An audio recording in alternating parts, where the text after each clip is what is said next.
Okay. Hi, this is Paul, and I have a very special conversation today. Um, Reflecting back in my life, I have really only had three pastors, people who were pastors to me. The first was my father for a good number of years, and the other two were co-pastors at the same time. Dave Beelen, who I'm going to talk to today, and Dante Venegas. And there's a lovely biography written of Dante that you can find. What, Dante's Dance, is that what it's called? That sounds right. Dance is in the title, that's for sure. Yeah, I bought it and Yeah. I read it and I loved it and I gave it to someone that I could use it. So, Yeah. Okay. but Dave Beelen, did you minister your whole career at Madison Square? Yep. I started in '82 and ended the end of 2019. So I was in my 38th year. Okay. Yeah. Okay. So you were there longer than my father was at Northside. He was there for 36. So, Oh, wow. Yeah. but Dave, I came to Madison Square my junior year in college with Calvin Friend, who of course Dave knows well, Yep. and my sister Ruth. And let's see, so that would have been 81, 82. That would have been 83. You weren't there long when I got there. Right. And I, of course, after college went to seminary, and Dave was doing some intentional mentoring of seminarians at that point, Mark van Heitzma and Frank Guter. And Dave actually was one of the two pastors that officiated at my wedding, Dave and my father. So this is going to be special today. Part of the reason I'm doing this is when I first started the channel, one of the things I wanted to do with these conversations, I had no idea I'd have all these people approaching me wanting to have what essentially have been pastoral conversations on the channel. But one of the things I wanted to do with the channel early on that I really haven't done much of is to interview pastors, and often retired pastors, because I think part of the dislocation in the United States between a lot of people and the church is that they don't know pastors well. There's sort of a misrepresentation of pastors that's out there in the culture, TVs, movie, media. And so once I started my channel, I'd get a lot of people saying things like, well, you're not like regular pastors. And I'd tell them, no, I don't think that's true. Pastors are all different, and some are unusual and some are better and some are worse. But I don't really think I'm that much different from many pastors. So Dave, thanks so much for doing this. Yeah, you're welcome. Thanks for having me. Yeah. Well, let's begin at the beginning. You and I have a number of things in common. One of the things is that we're both PKs. We're both sons of preachers. Yep. Which isn't unusual with preachers, actually. Many preachers have preachers as fathers, and it's often been sort of a generational thing. So let's begin at the beginning, and let's talk about your parents. Who were they, and where did you start? Where did they begin your story for you? Yeah, thank you. My father, who's still alive, he just turned 93. Wow. And I meet with him for lunch every week. And I have basically met with him every week since I was about 13 years old. Really? Yeah. Now, there's been times when we've lived too far apart from each other, so we had to do phone calls, but we've lived close to each other enough of our lives that it's been most of my life. And the reason it started at age 13 is my father had a forced sabbatical. He was pastoring, I was born when he was 25. So he would have been about 36, 7 years old. He got really sick and he had to have his gallbladder taken out. And his doctor said to him, if you keep living like this, you're going to die in your 50s. Doctors probably don't say that kind of stuff anymore, but so my father had 6 months off, And he started to realize that his marriage was faithful, but he wasn't really, he was giving leftovers to my mother, and he was losing his children. And I got into his appointment book. All 5 of us kids did. So every 5th Saturday, I would go out with my father. So that was, and he would intentionally bring us somewhere and then ask about our lives. He started to take me to go fishing, and it was at a really critical juncture in my life. And now I'm still having lunch with him every week. And about a year ago, he says to me, I'm telling him a story, and he says to me, "You told me that last week."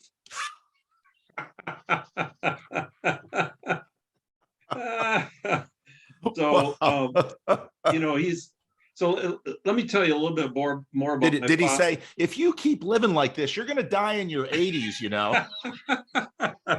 Yeah, man. He grew up in Holland, Michigan during the Depression. So he's born in 1929, and he's a teenager during World War II. So the kind of dislocation we feel now, and the pressure we feel, and is there going to be a nuclear war, that kind of stuff. He lived through all of that. And then when he graduated from seminary, he's 25 years old. He takes a church in Selleryville, Ohio. It's on the edge of a muck field. Dutch immigrants, but there are already Mexican migrants there. This is in the 50s. And he's got an evangelist heart, and he built a chapel for Mexican migrants. And there is a language barrier there, obviously. There still is, with a lot of interactions with Mexicans and other immigrants. But during the dedication of that chapel, and I was at that, and I remember the dedication.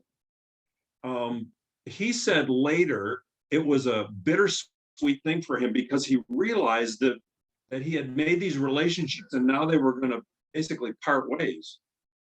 And so that was sort of an awakening for him. Then we moved to Florida, and he had about 3 years planting a church. And the first convert was Native American, Mike Penqua, who became an uncle to us, and he was at our table at least once a week. And in fact, we were so close to him, when my dad then moved to Grand Rapids, Michigan, First Christian Reformed Church. A couple of years later, Mike moves up there too, because we're family for him. He doesn't really have any other family. So we moved from Florida, where Mike is the first convert, to Grand Rapids, Michigan, and live now in a African-American neighborhood. In fact, Eastern was sort of the dividing line. It was east of there was mostly white. I know that's changed now, but west of there was a black neighborhood. And so many of my white friends wouldn't come to my home, and I would play basketball with my black friends all the time. And they actually protected me when I needed protection, when we were out later at night. And, like this guy, yeah, he's white, but he's okay. At Baxter Christian School, people would say to me, "You play like a black man." And I said, "Well, what do you mean?" And they said, "Well, you're really aggressive."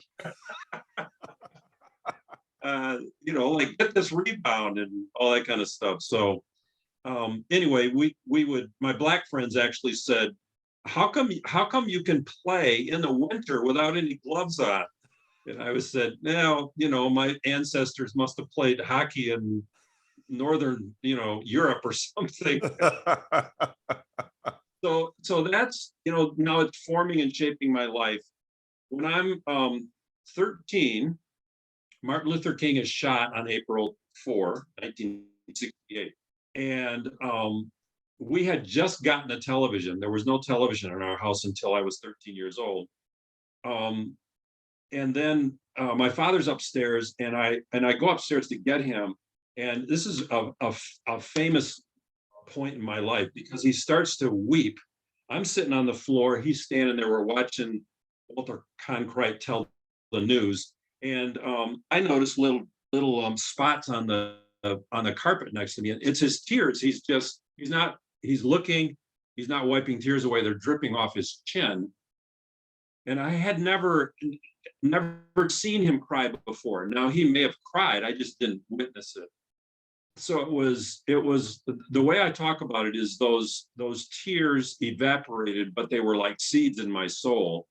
And he's the same age. They're born within a couple of months of each other, and he was spoken of with honor and reverence in our home.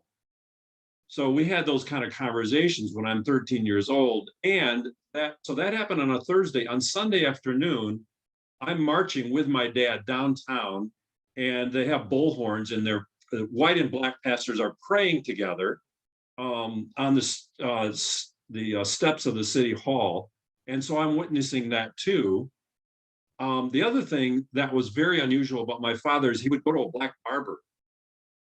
So he would figure out all of the news in the black community, because that was sort of the hub. You actually got a much different slant on life than you would in most other situations. And he would say to me that the barber would talk to him in such a way that people would start to let their guard down, and he would kind of get to know what was going on in the neighborhood. Yep. So I'll fast forward a little bit. When Melanie and I got married, sometime in seminary, we thought, okay, well, let's start a family now. And we couldn't conceive. And then when I graduated, I took the call up to Madison. We'd sort of gotten to the point where we're almost giving up on that. We had some interventions and so on, medical stuff. We decided, well, God still wants us to be parents, but let's try adoption. When we went to agencies, they said it's a 5 to 7 year wait for a white child. And we said, we will adopt an African American. And this is part of the dysfunction of our culture, is there were all kinds of kids available. However, the Black Social Workers Union was making it very difficult to adopt into white homes. And so they said no to us. And then I came in a month or two later with a Mexican young woman from our church who was impregnated by a Black boyfriend. And then when I brought her to Bethany, because she wanted to explore what is adoption about, they sort of made the connection. They said, oh, you're the pastor of that church and you live in that neighborhood. And then they wanted to know where I might send my kids to school. And we said, of church, neighborhood, and school, 2 of those 3 will always be, no matter where we go, will always be integrated, or we won't go there if we adopt a Black child. So then came Kendra and Jackson and Acacia, and they're now 39, 37, and 34. And we have a grandson who's 12, who, if you walked by here, you'd say, oh, he's dark-skinned African-American. And the other one's light-skinned, but you'd also say he's not white. So I have now seen the world through my 37-year-old African-American mixed-race son and daughters, but particularly through these young boys as they navigate this life. And let me just say a little bit about my mother, and then I feel like I've hit the altar call point by now. No, this going on for a while. This is YouTube, not television. We okay. We major in long stories, and I knew. All right, good. I knew you'd good, do good. well. Yeah, I'm not used to that. So my mother grew up in a pastor's home. In fact, people who heard my grandfather preach, my mother's dad and me, they say, you sound just like your grandfather, which I take as a compliment, because when my dad was too busy for me before the age of 12, this man taught me how to really grow up and be a man. Bird calls, how to clean a fish, how to love the Detroit Tigers, all that kind of stuff is from my grandfather. But he was I don't like to use this term because it's loaded with too much, but he would probably be called a progressive back in the day. He goes so far back that his first church in Detroit, Michigan, at the beginning of the Depression, they would pay him in potatoes and eggs because they didn't have any money. So my mother grew up in that kind of environment, and is the embodiment of grace. When my cousins got pregnant before marriage, they would tell my mother before they told their parents, because they just felt the warmth coming out of her. So she's very gracious. If grace and truth are married together, that's my parents. My dad's like a prophet, although he's mellowed, and my mother is, grace personified. So that's I hit the jackpot with my parents. I really did. And some of it, I'll tell one more story, then let you ask follow-ups or whatever. But when I was about 10, so this is before that break in my dad's life, but I was about 10 or 11. He came home and he'd had a hard day as a pastor, and he got into a conversation with my mother that the tone got harsh. Now, my dad never used his physical presence to sort of intimidate anyone, including my mother. He never called her names, but this was sharpness in a way there was no gentleness in it. And we heard it. I don't remember what it was about, but then it's time to eat, and there's us 5 kids and mom and dad. So there's 7 of us around the table, and he often opened with prayer.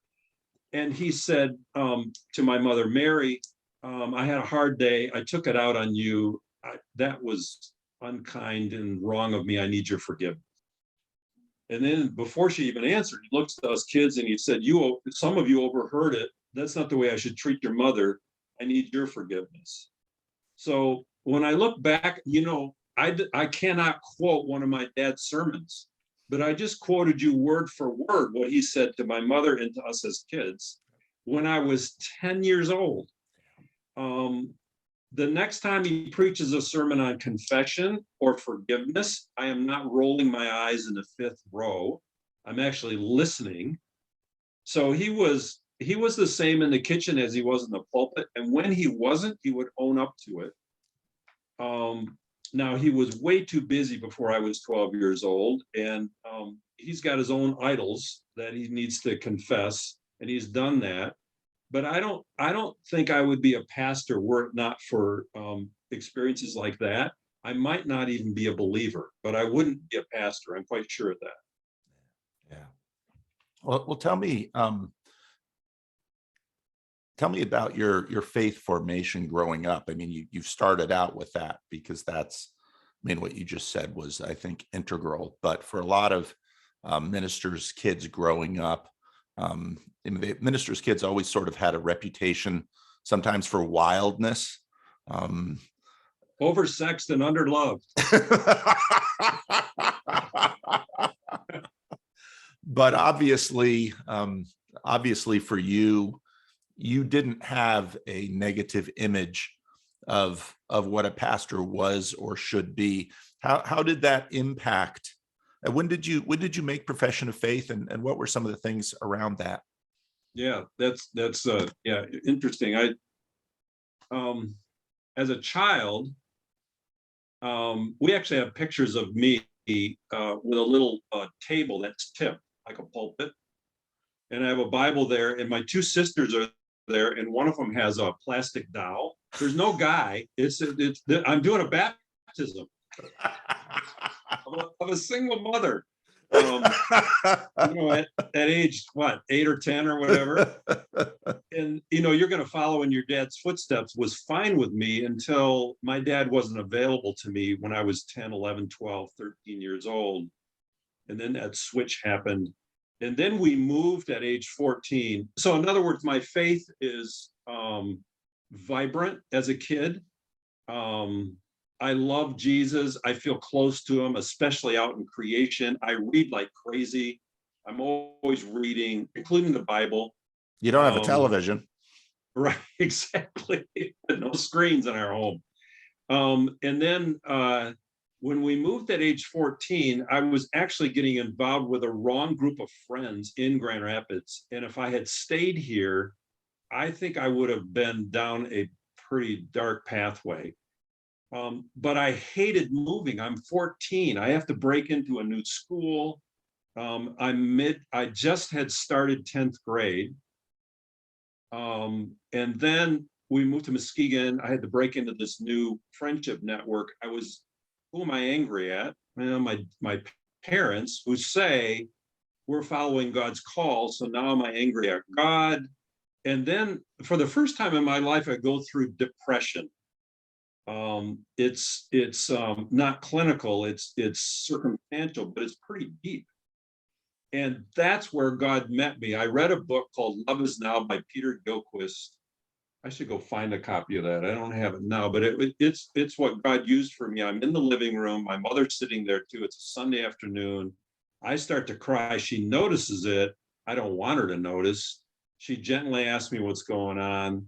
And eventually we pray together. And then short time after that, I make profession of faith and become an evangelist. I'm going to the beach with my friends and witnessing to people. I'm walking up on their beach blankets.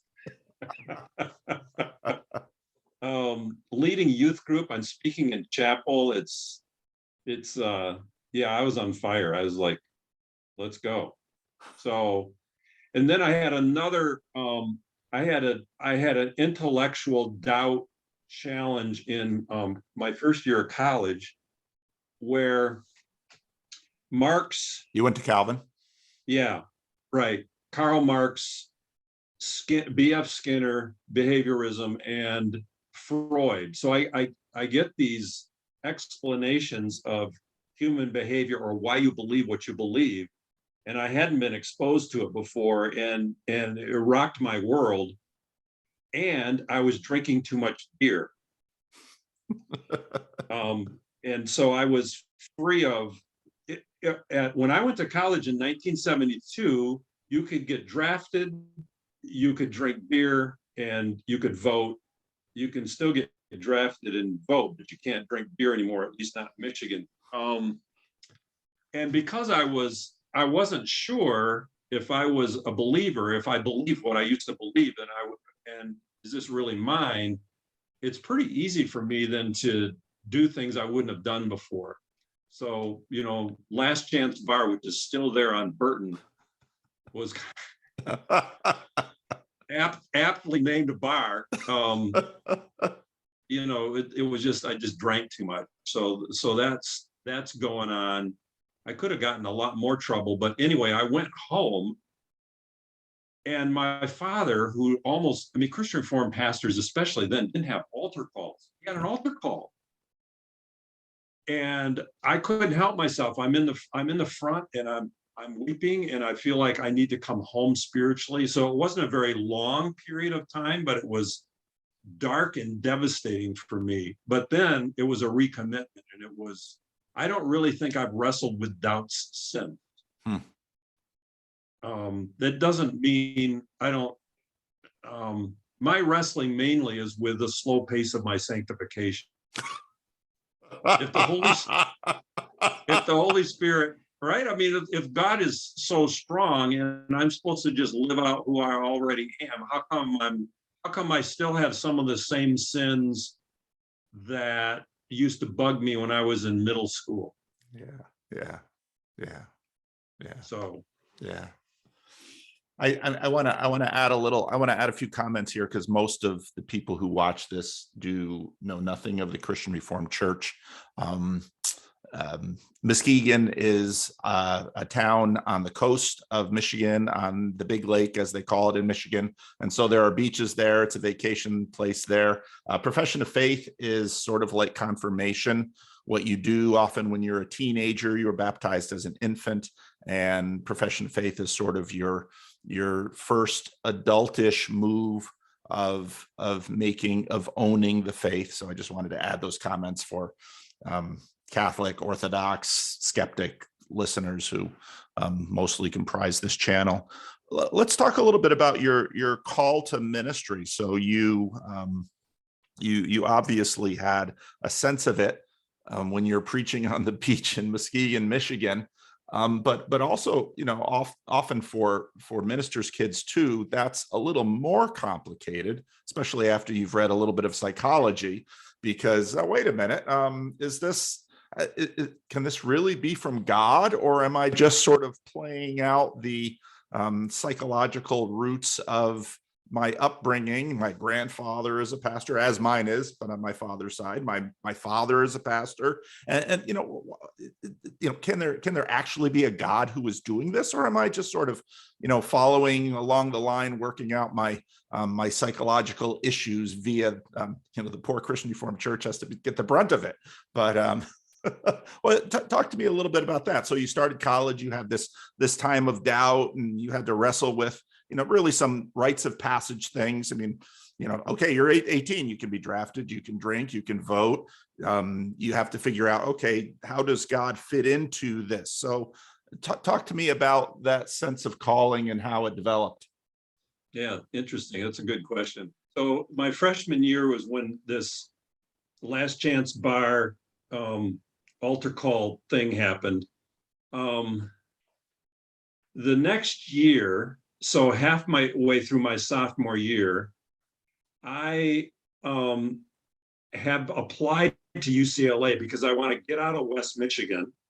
I want to get out of the bubble. And speaking of psychology, part of what was going on with me is I didn't think I could ever match or live up to the success that my father had. This is putting it in hyperbole terms, but I felt like a little bit like I think Michael Jordan's son feels like. He made it into college basketball and sat on the bench part of the time. Because he really was a good preacher, and I didn't just think that. Other people said that about him, and he's a leader, and so he would get asked to speak in various places and larger assemblies and so on. And so that's the part that was going on inside of me, but I didn't really face up till later. So there's something called Urbana, which happens every 3 years. And it so happened that I had an opportunity to go to that and turned it down, partly because I couldn't afford it. It was only a couple $100, but so that's right after Christmas into New Year's. In fact, New Year's Eve, 20,000 college students, worship together, and they have speakers from all over the world. Well, one of the people whose way was already paid, who was going from our church, one young person, got the flu and couldn't go, and it was all paid for. And then they said to me, "Do you want to go?" And I said, "Okay." But it was the Dutch thing, it's already paid for. We can't let it go to waste. That's right. I mean, God will use whatever craziness in your genetics are there. I mean, he'll use it. So there I am, and I get thrown into potluck, and it's pre-cell phone day, obviously. So I don't actually see anybody from my group after I get there. So it's really me and God among 20,000 people. And I'm with a roommate who's in his 40s, who's a missionary, and he gets up at 6 o'clock and prays for an hour on his knees. And he doesn't really, can I use French on this YouTube? He doesn't give a shit what I think. He wasn't trying to impress me. He said hello. I'm 20 years younger than him. But during one of the worship times, and I think it was on New Year's Eve service, I'm all alone in the middle of 20,000 people, and we're having communion to bring in the new year. And I hear God's voice. And this is what I hear. And it's like hearing your voice, Paul. It's almost like I'm looking around. Here's what I hear.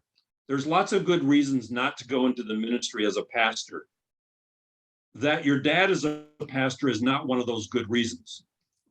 End of transmission. So I decided not to go UCLA. I probably couldn't have afforded it anyway, but I decided not to go. I enrolled in Greek class, and because it seemed so clear and powerful to me, that I felt like I couldn't do anything else. And then off I went. I didn't want to preach, which is interesting. Even when I got to seminary, I thought, I'll be a pastor somewhere in some role, but I'm not going to be like senior pastor preach because, I got problems with authority. Quite frankly, that was it. I wasn't admitting that to myself either. But that, what do you mean? Get up there and speak for God and like tell people this is where it's at? No, that's not me. So it took me until seminary to work those things out. And my marriage to Melanie was also very interesting because the last thing she wanted to do was be a pastor's wife. So, which is another story, which I guess we can get to. But while I'm in seminary, it becomes clear to me that I've really pretty much resolved the daddy issues because Andy Banstra, who was one of my professors, who I'm sure you know, handed out this assignment list when we'd have to report in class. And my father's name was on November 14. And I know what's happened. He's thinking while he's typing, sees my name, but he puts Marv Beelen in instead, and they're friends. And so in class, I raise my hand and I say, Dr. Banstra, do you want to tell my dad he's got to report on November 14 or shall I? And, he's just, publicly, I don't know, embarrassed for me. And I don't know, maybe his dad's a pastor. I don't know. I think his dad's a pig farmer. But anyway, Andy's in heaven now. But Andy, then after class, he talked to me and it really just rolled off of me and I chuckled about it. Part of it, though, is because my dad that year resigned from his ministry in Muskegon. Oh. And took 2 years off. And I wasn't sure he was going to go back in. And some of it was denominational tensions. And so I started to feel like, yes, I want to be a pastor and I'm okay, but maybe not this denomination. So that was another sort of crisis during seminary time, which actually took me 5 years. And a lot of my colleagues were done in 3. But that was Melanie's fault. She didn't want it. Let's see. How did she put it? I'm not going to wear hoop earrings, pantsuit, and make sheet cakes.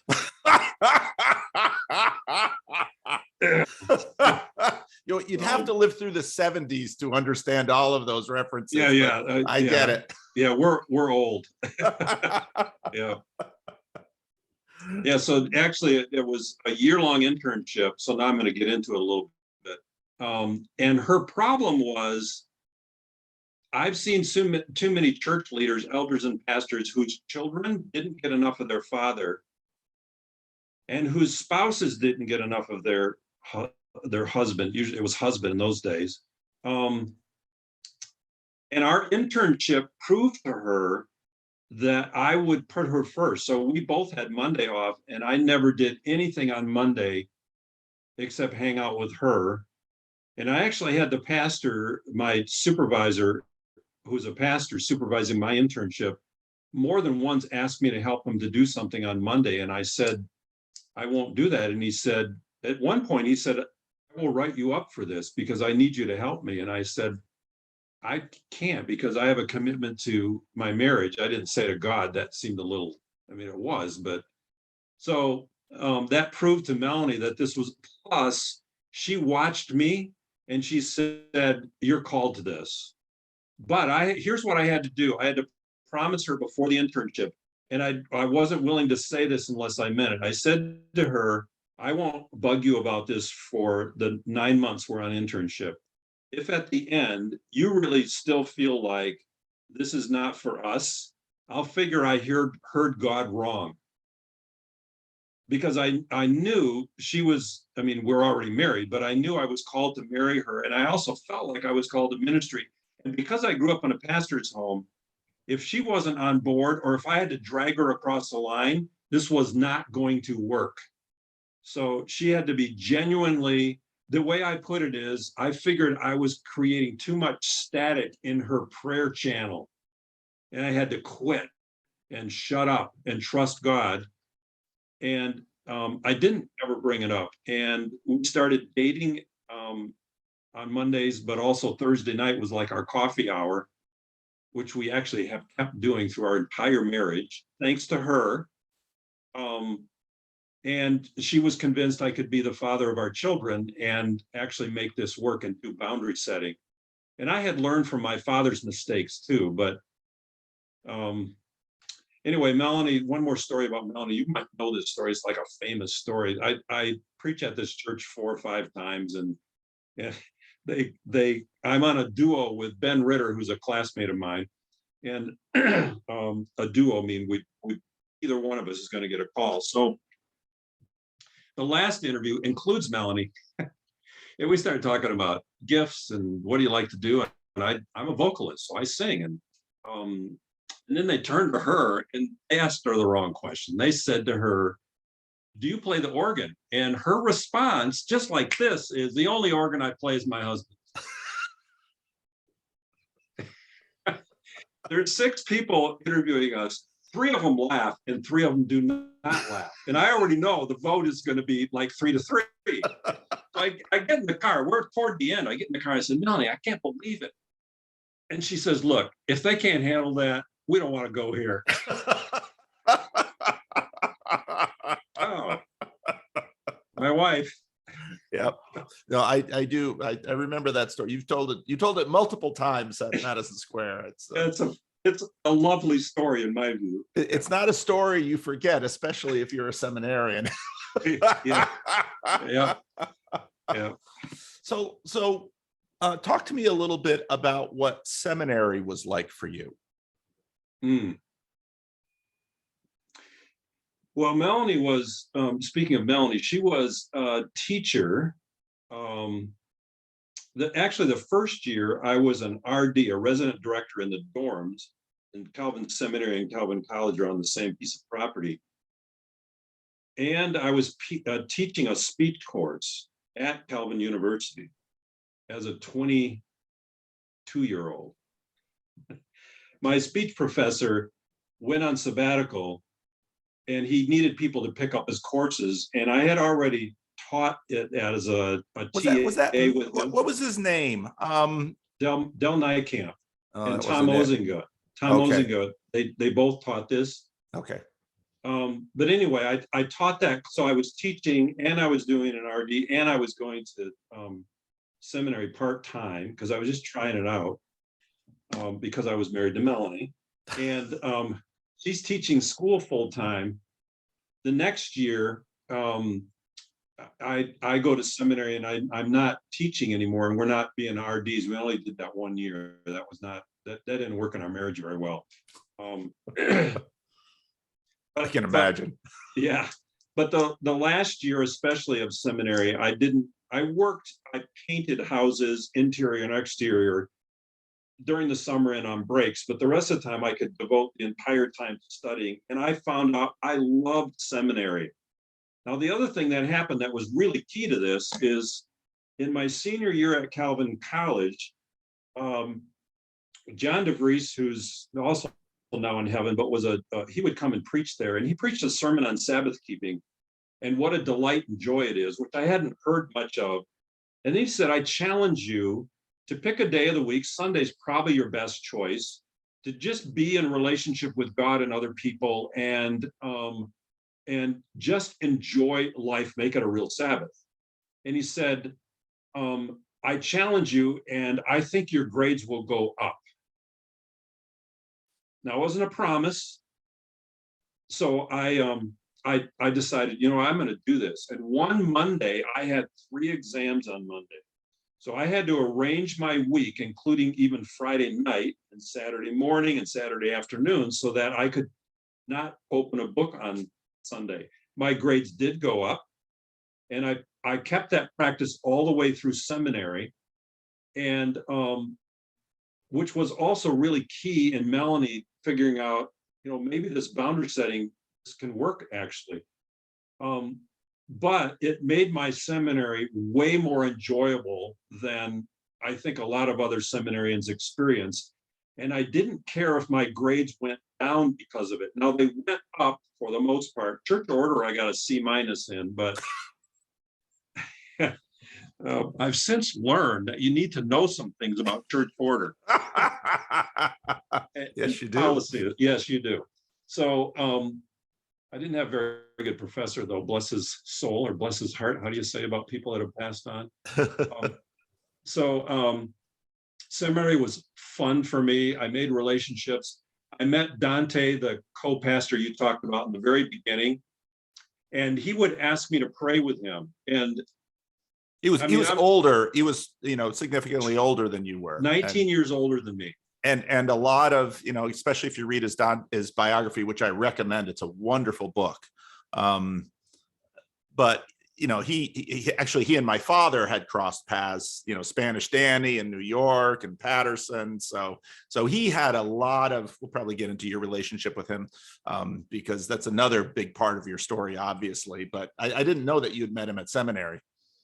Yeah, so we were in class together, and we started to pray together. And the reason I go pray together is because I didn't pray with other seminarians. You study prayer, but you don't actually pray together, right? And then he started taking me to the prison in Ionia, because he basically spent from age 19 to 33 in and out of prison, mostly in. And then he was dramatically converted at age 33. And I got to know him at age, I think he was 46 or 7 when I got to know him. And he is the Billy Graham of prisoner preachers. I mean, they were eating out of his hand. They loved it when he came. And the fourth time we're going out to Ionia, which is about a 30-minute drive from where we live, on the way out there, he says, "It's your turn to preach." And I laughed just like you did. And he said, "No, I'm serious. You're supposed to be instant in season and out of season," or NIV, "be prepared no matter what," or something like that.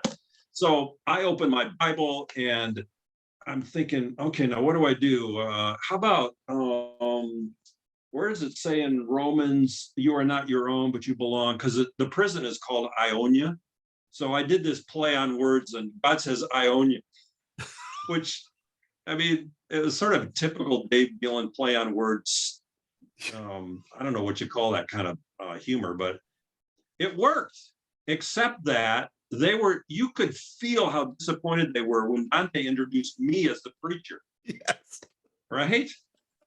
You could feel it. So these people got a lot, and what little they get, you took away. So when we get done, Dante says to me, he said, "That really went pretty well." He said, I did detect a spirit of snickering in the back row. We should probably cast that out." and then, several times after that, he would bring me along and he'd let me know in advance. Years later, I said to him, "Why did you do that on the way out there?" He said, "I did that on purpose. I had watched you interact with the guys, so I knew that you weren't going to treat them in a way that was condescending or paternalistic. I also had watched you preach, so I know you could do something on the fly. But I also knew it would stretch you quite a bit." So I mean, he never called himself my mentor, and this is before I had been called to Madison to be his partner and co-pastor. He was just hanging out with me, and we were enjoying time together. He'd also, let me tell you one more story about where he took me. This was in July or August. It was hot, and we went to a revival in a Black Pentecostal storefront church. So we get into this room. I'm the only white person in there, and the only white person that would dare come in. I mean, in fact, I wouldn't dare. Dante brought me in. And he's loud, and I have a loud voice. And pretty soon we're both singing at the top of our lungs and shouting. I can't even hardly hear myself. The place is just raucous. And then the evangelist from Mississippi gets up, and she's a woman. And she's probably in her 60s. And she's got this big voice. And a teenage girl, a 13-year-old girl comes up with her, and she says to the girl, read John chapter 3. I remember it was John chapter 3.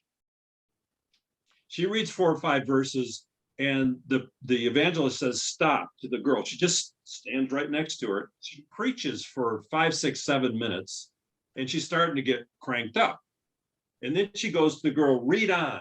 And the girl reads some more, and she says, stop. And then she preaches for a while. And then there's an altar call at the end, and now we get in the car, and Dante says, we call that a read on preaching. And I said, what do you mean? Well, first he said, what do you think? I said, well, that woman could preach. And so he says, read on, because she can't read. She's got to have a 13-year-old girl. And I said, how's this possible? She preached Orthodox Christian faith. And Dante says, the home she was raised in, the pastor who mentored her, she's probably more Orthodox than most people who read all those books you all read. Then I said, then I just got quiet, and I thought, I am going to one of the most academically challenging seminaries probably in the world. I'm soon going to get my master's degree, and she can preach circles around me, and she can't even read. Yeah. So it was very humbling. And he would do these things on purpose. In fact, when I got done with seminary, he says, you came from a great home. He knew my father and my mother. And in fact, he did my mother's funeral. He said, you got this great education. What we got to do is figure out how to get you into the penitentiary for 6 months without getting your name in the paper. He said to round out your education.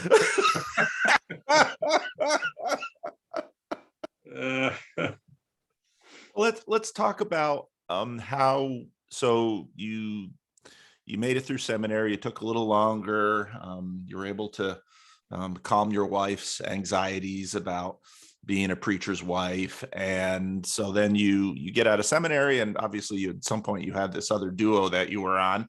How'd you, I mean, it almost sounds like Dante was grooming you for partnership in terms of being a co-pastor with him. Did he get to Madison first? He was at Madison in 1978. I started going to seminary in 1979, so he'd been there a year. We switched from another Christian Reformed church because we started to go to Madison in the evening, just because I was developing a relationship with Dante and Dave Siplinga, who was his partner at the time, white pastor, who was also a good friend of mine and a mentor. A month or two before I graduated from seminary, so that would have been in May 1982, Dave Siplinga took a call to a church in Chicago. And they wanted to maintain this co-pastorate relationship. And co-pastoring is like an arranged marriage. Or another way to put it, pastoring in itself is like running a marathon. Co-pastoring is like running a marathon with a partner, and the rule is you have to finish at the same time. So you got to pace yourself to this other person all the time. So they know this is a risky thing, because if there's a division between the two of you, it becomes a racial division in the church. And the other pastor's, this is a joke, the other pastor's name was Dave. So they had Pastor Dave all over the place. So this was a money saving move on their part. That's right. But it's not just Dutch folks that like to pinch the penny, I'll tell you that. Yeah. So they knew we were already friends. I mean, it was obvious to everybody. In fact, one of my painting jobs was Dante's dining room, which also then helped me get to know Jackie really well, his wife. And then Melanie got to know Jackie.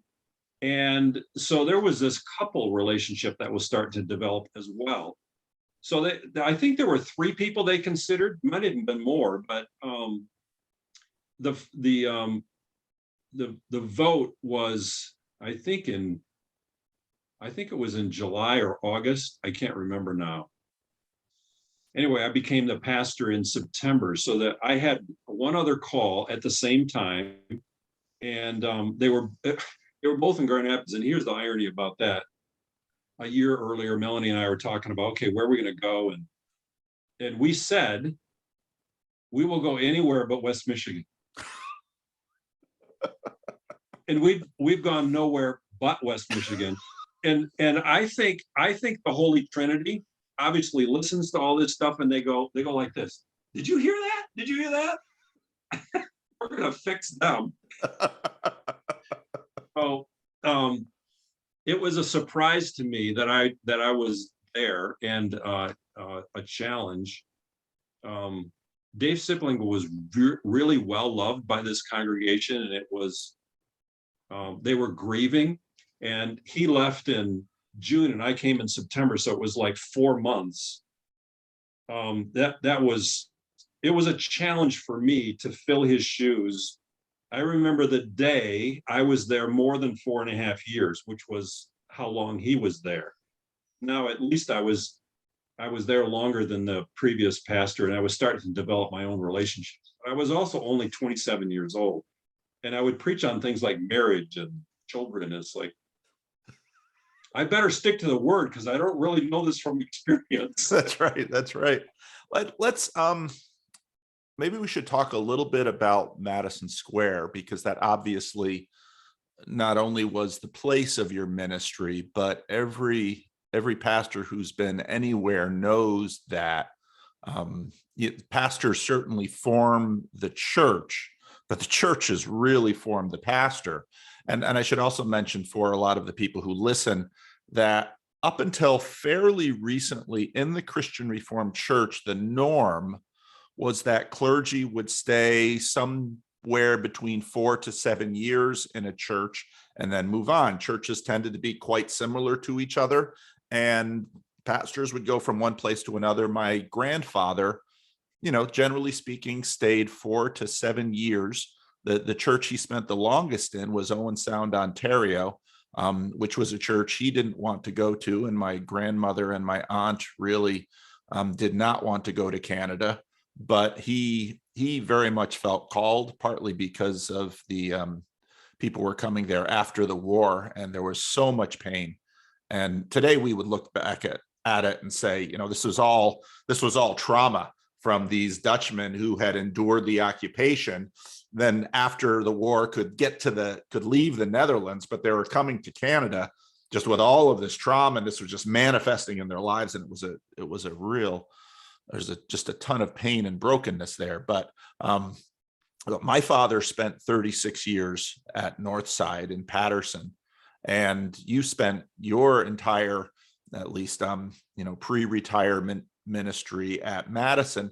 I also wanted to mention, when you mentioned earlier that your father started a chapel, for those who don't understand, and many people in the Christian Reformed Church don't understand, the tradition in the Christian Reformed Church of chapels. Chapels were sort of satellite ministries that were always in some way dependent upon the larger real churches. And generally speaking, it was the Dutch that went to the real churches, but the chapels were ministries often to other groups of people.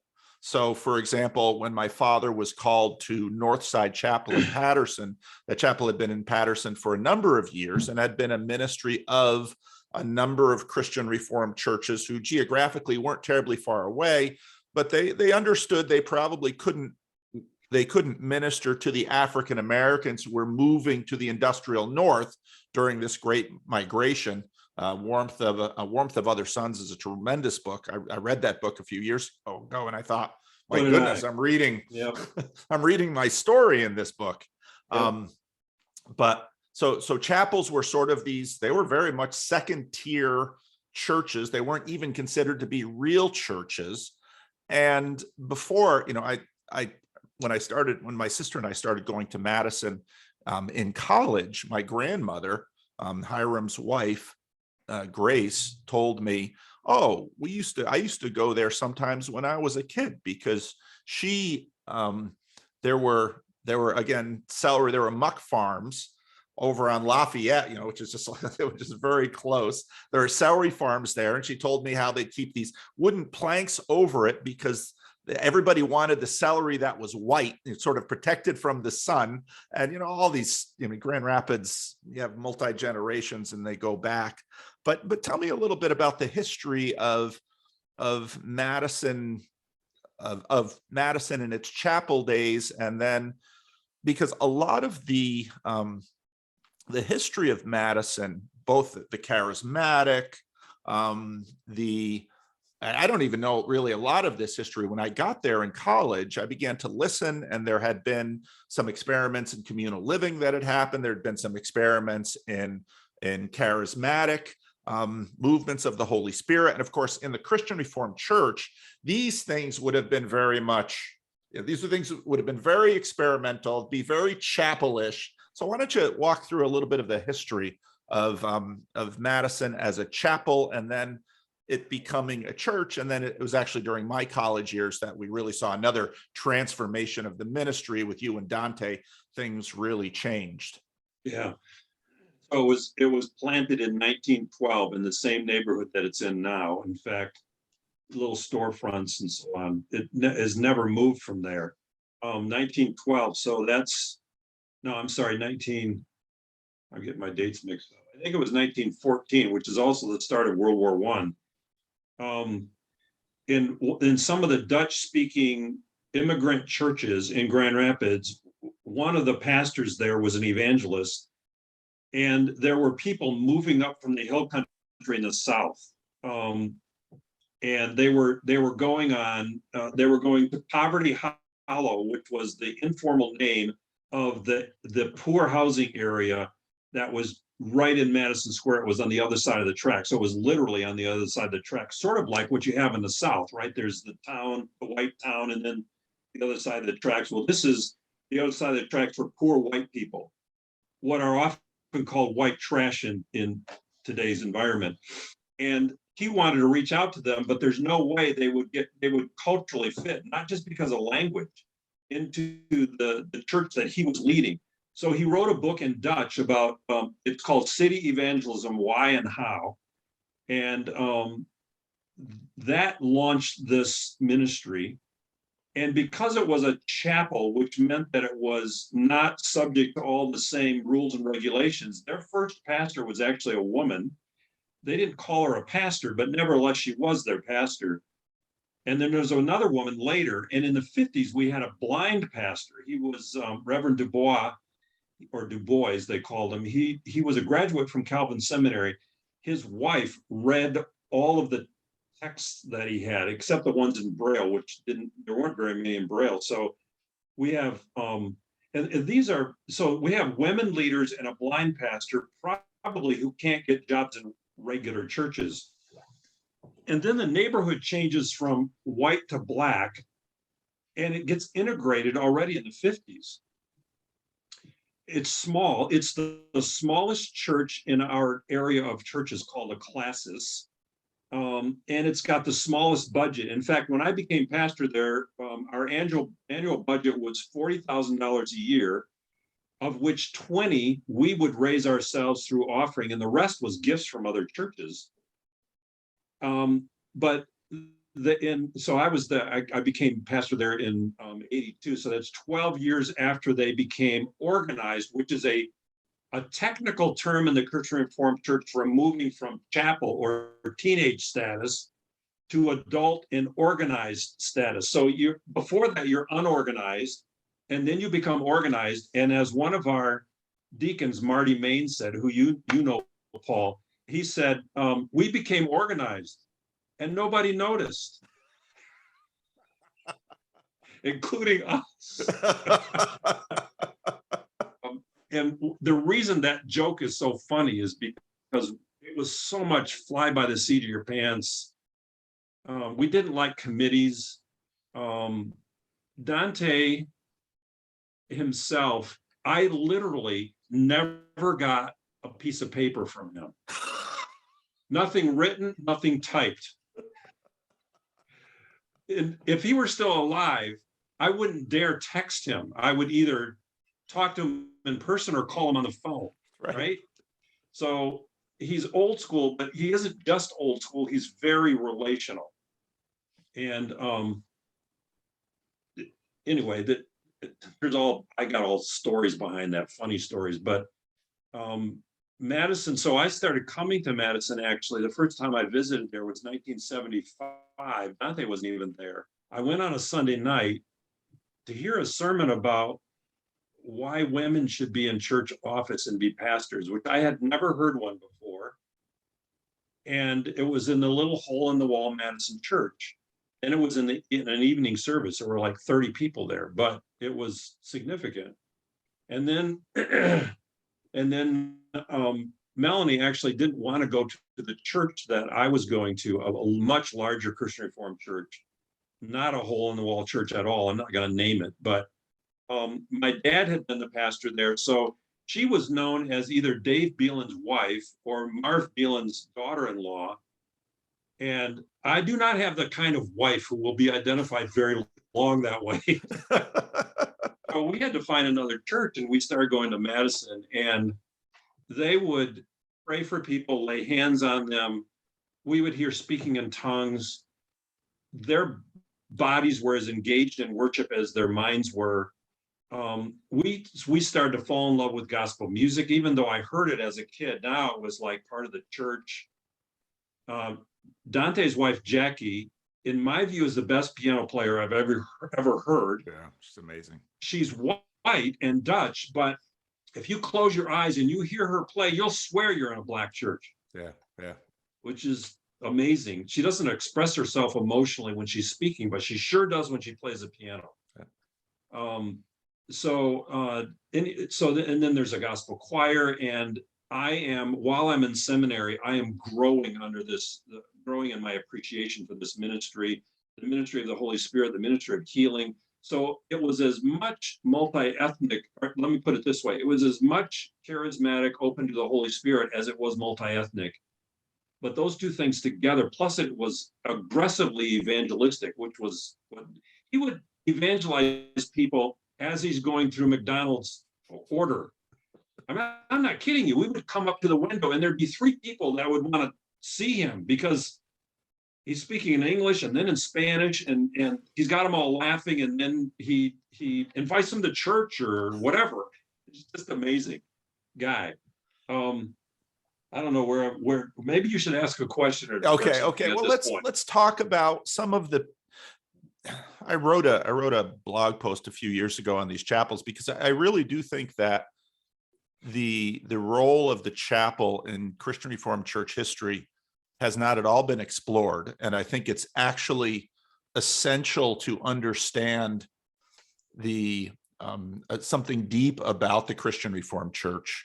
You know, it's obviously formative for you. It's been obviously formative for me because my father came to Patterson his job was to try to transform a chapel into a church.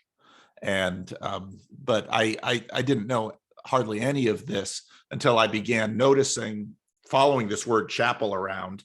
But it sort of was a place in fact, one of the founding members of my current church, when, you know, he's old style CRC, does not believe in women in office.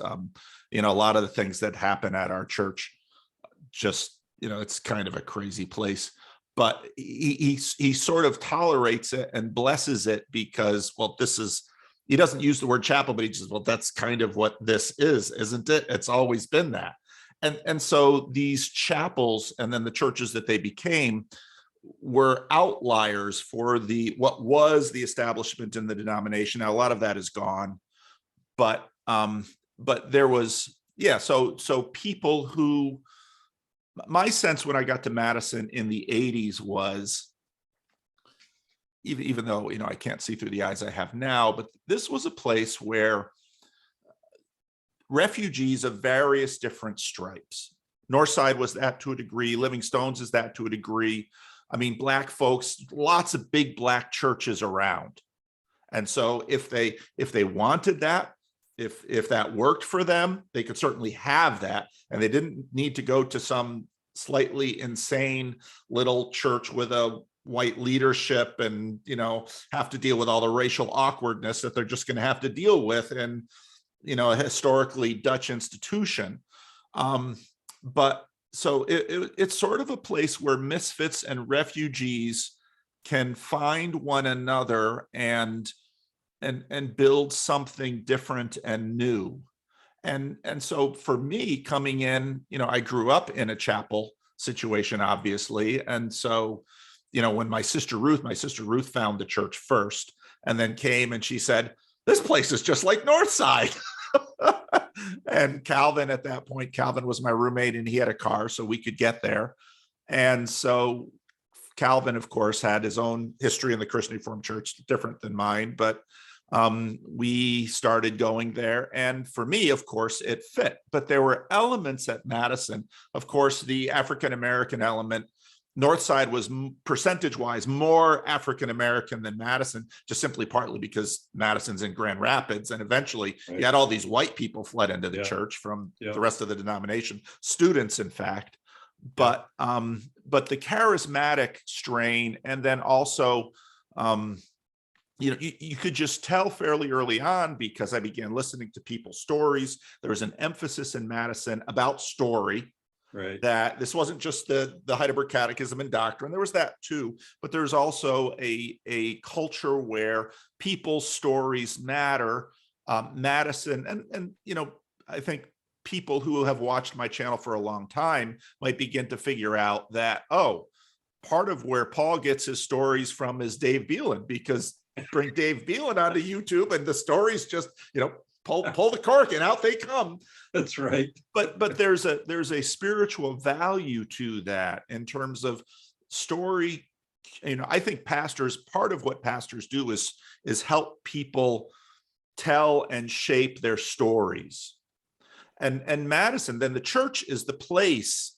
It's sort of that muck field, if you will, very fertile, dirty, gritty, real environment where people's stories can grow. And Madison, I could tell fairly early on, was a place for a lot of refugees. If you were charismatic in the Christian Reformed Church, you were an outlier. If you were African-American, you were an outlier. If you were in a mixed race marriage, you were an outlier. And especially in a place like Grand Rapids, different from pretty much everywhere else in the Christian Reformed Church, where this Christian Reformdom is so thick, like it's no place else in the denomination. You need a space where you can be charismatic, or you can be Black, or you can be Hispanic. And of course, this will eventually roll into the gender conversations that are happening in the denomination right now. But Madison was very much a place where people who could not fit in to the Christian Reformed Church, but couldn't never not be Christian Reformed by virtue of their formation, could sort of find a space to work out their faith in fear and trembling. Yeah, I agree. In fact, some of them would say, and the names are Jim Haveman and Rod Mulder, who you know, but they said, when I asked them their story, they would say, we were on our way out of the denomination, and when we got to the frontier or the boundary line, there was Madison right on the edge, and we visited and stayed. So that's very much. Then I would also say there were African Americans who had felt disenfranchised in some way from their own churches, who also found a place there, or that wasn't always the case, or we loved their children so well that they got involved because their children did. Our children's ministry way back into the 50s, and then our youth ministry was a drawing for a lot of people. But I think the storytelling, or another way to talk about it, this word gets overused now, but there was something authentic about it and not hiding. And Dante was, I mean, he sort of, I used to say, you're the straw that stirs the drink around here. Because he would say, I don't have your theological thing. I can't do strategic planning like you can. And sometimes he would talk that way about himself. And I would say, quite frankly, we're paying you to be you. And so there's people to this day. He's been in heaven now for 12 or 13 years or whatever, but to this day, who I run into, who are part of the Christian Reformed Church, these are outlier kind of people, because they heard him preach or experienced his presence, and they just felt loved and accepted. He spoke their heart language is another way to talk about it. So he would tell stories on his earlier days in New York, and he would use. I would sometimes say to him, not only has not any other Christian Reformed pastor ever said what you just said, no one else has even thought what you said. Because it was so often out of the box. So, you'd go to church on Sunday and you didn't know what was going to happen. And we'd let the mic go around, and sometimes we'd have to correct stuff, but we would it was messy.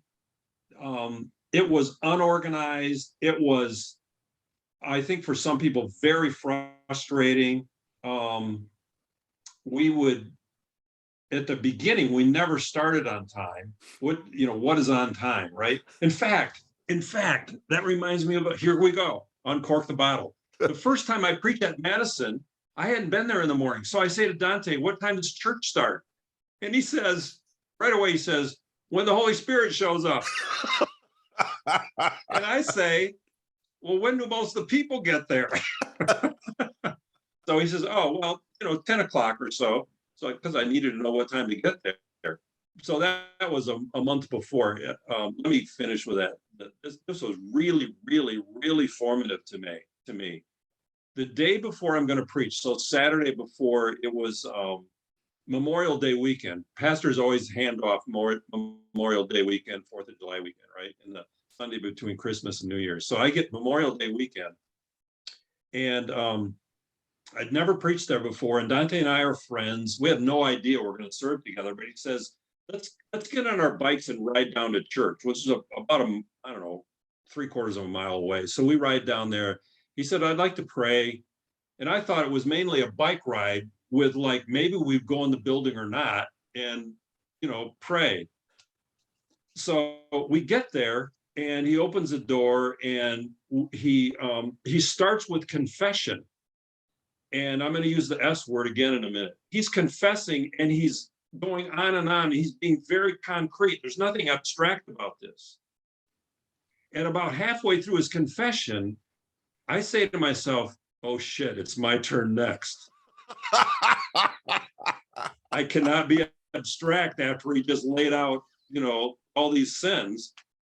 So he's confessing away, and then it's my turn, and I confess away. And then he gets out a bottle of oil, and he starts anointing the pulpit and prays over that. And then he anoints the piano and prays over his wife, Jackie. And then he knows where everybody sits. So he starts to pray for people by name, and then the doorways, and then he finally anoints me with oil. And he says, I know you don't have your notes here, but pretend they are. Let's pray over your notes. And it took over an hour. And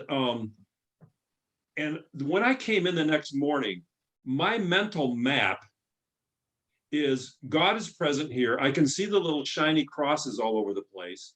This is a consecrated space. I have been anointed by my pastor, and this isn't theoretical or abstract, it's real.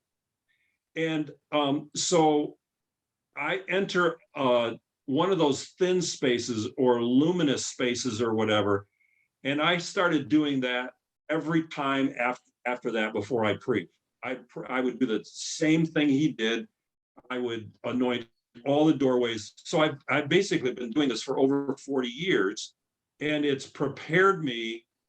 Like, sometimes I'll tell people, I didn't tell people for years because it felt a little weird. Like, I'm more spiritual than you. I'm your pastor. That's why you call me to be your pastor, because I'm more spiritual. I get up at 5 a.m. I anoint all. But after it leaked out a little bit, people said, well, it's really meaningful for me that you actually pray for me by name because you know where I sit. So anyway, that's been a practice of mine, and that's from Dante, and it has changed my whole, I call it, mental map as to how I approach things on Sunday morning. Talk to me about at some point, you're probably going to have to do I mean, you sent me this sheet about what you learned about ministry, and of course, a lot of that is coming through already. But talk to me about I mean, one of the things that really was formative for me as a college student and a seminarian, because this is, a lot of the, I mean, so I grew up in Patterson, and it was North Side, and it was day camp. And I mean, I had all of those formations in me, but the charismatic element was more new to me. Now, Stan Vanderklay certainly had his pietism and his deep faith, which he also received from his parents, and the formation of what was just, common Christian reformity in the poor areas of the Midwest, which formed him. It's at some point I should probably rework my father's memoir, because make it a little bit more translatable to a broader audience. But the charismatic element at Madison Square, I mean, obviously part of that was Dante, and Dante prayed over me at my ordination. And I remember almost nothing of that service, but I still remember Dante's prayer over me, which is interesting. You probably prayed over me too, but I don't remember yours. Sorry, Dave. But I'm a little more vanilla. That's right. But what you say about Dante is very true. And as a college student, we could reliably expect from you sermons that were, I mean, you're a tremendous preacher. Sermons that were, vibrant. They were healing. They were learned. They were wonderful. Dante just never knew quite what to expect, and it was sort of like some of these Major League Baseball players that, well, they'd strike out a fair amount, but they'd also lead the league in home runs, and that was Dante. And so he had this power to form and to shape and to provoke, which I very much hear in this story, and that provocation, this holy provocation that would pass through him was an integral part. But the use of care, I do remember, I won't mention his name because I would never want to embarrass this dear saint, but I do remember once when someone dropped the collection plate, which of course, before the remodel, you had that hard floor that could never, those floors are indestructible. And you'd have these cheap metal plates and someone dropped the collection plate, and someone stood up to give a word of interpretation on the dropped collection plate. And I thought, well, as a preacher, you're often you're also giving words of interpretation on things that are similar to dropped collection plates. But talk to me about and you don't have to name names. At some point, you are going to have to write down some things. And often for pastors, you can't write memoirs until enough people have passed to glory, because their stories are holy, and they must remain holy, even though they must pass out into the common world so that their holiness can produce its fruit. But tell me about the charismatic element of Madison, and maybe, since this is your story, tell me how that formed you. Yeah, very good.